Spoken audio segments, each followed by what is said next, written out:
En tan só 2 semanas, o Instituto número 1 de Ribeira foi quen de recadar todos estes xoguetes con fins solidarios. Ademais, o alumnado que se volcou coa iniciativa destaca a implicación de toda a comunidade educativa. Pais, mestres e persoal non docente fixeron a súa achega para que ningún neno quede sen xoguete este Nadal. Teñen dereito a ter un xoguete, porque son nenos e teñen dereito a elo, entón nós implicámonos moito nesto. Os coordinadores da iniciativa amosaron a súa satisfacción ante a boa resposta da campaña, que xa leva desenvolvéndose dende hai varios anos.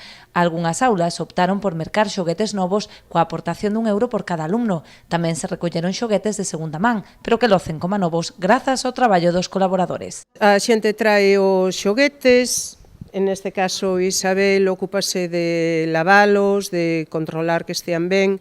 Xente como Belén, unha conserxe que traballou aquí, agora xa non está, os vedeis actuais, o profesorado, o alumnado, traeos, límpanos, adórnanos, colócanos, envólvenos, e logo a nena cos seus axudantes veños recoller. Gracias a que la gente trae cosas, pues se puede limpiar, ordenar, pero bueno, eso se hace con mucho gusto porque es para lo que es. Esta mañá os voluntarios de Cruz Vermella procederon á recollida dos xoguetes. Agora faranos chegar a Papá Noel e os Reis Magos para que repartan ilusión entre os que máis a necesitan.